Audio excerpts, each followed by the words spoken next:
Hey, good Sunday morning, Northeast Ohio. When we have the opportunity to get together on these occasions, sometimes it's a chance to cover a number of topics. Sometimes it's the opportunity to have an extended conversation. This morning falls into the latter. I had the opportunity to talk with Governor John Kosich this week about a number of topics, most notably gun violence reforms. This past Friday marked the 19th anniversary since the Columbine shootings. Consider this fact. Since Columbine in 1999, 3 of the 6 deadliest shootings in the United States happened within the last 7 months. It was after the Las Vegas shootings in October. The Kosich put together a bipartisan panel with one goal. Don't tell me what you disagree on. We all know that.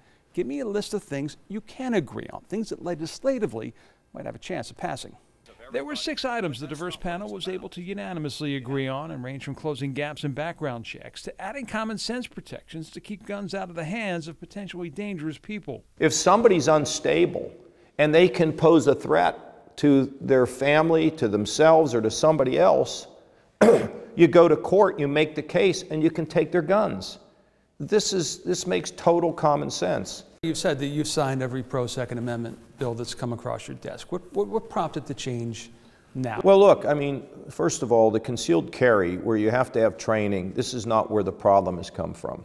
Nobody could see what's happened here within the last 6 months and not have their eyes open to this whole thing. And again, we don't want to be in the business of taking people's guns, but there are reasonable limits. Everybody that was involved in putting my package together are Second Amendment advocates. Nobody wants to repeal the Second Amendment or take guns. So these are reasonable proposals. And I've been telling them, even before Parkland, that I don't want any more stand your ground or any of these other changes. I don't know how, if we get a package that has something in it I may not like, then it's going to be a decision on my part as to whether I'm willing to sign something like that. I just got to see what it is. But I'm hopeful that this package ought to really pass clean. I just can't predict it.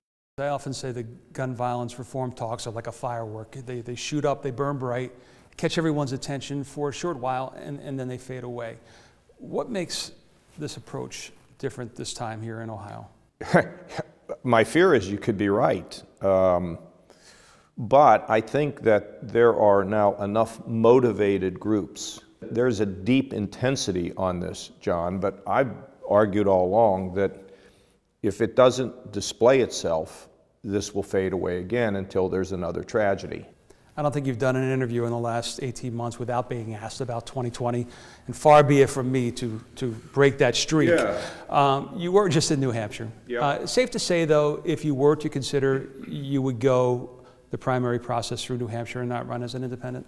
I don't have any idea that's such a presumption, John, because I want to finish this job, be as strong as I possibly can to serve the folks of the state. I honestly do not have a clue what I'm going to do. What I know is that the political environment is so unpredictable.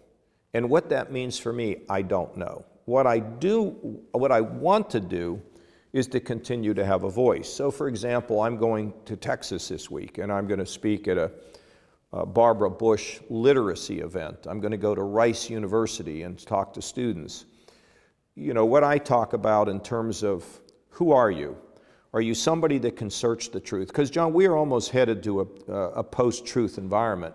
We can't even agree whether it's day or night, cold or warm, and this is really dangerous for a society. So what I'm looking to do is, if you're extreme, I don't have time for you now. I got to work in the middle.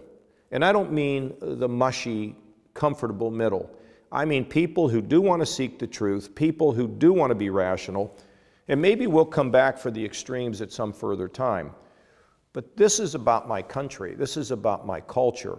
And I had a friend of mine call me yesterday. He said, I know sometimes you must be out there wondering why you're doing what you're doing. And what he doesn't understand, what he doesn't get about it, is this is my way to contribute to our country.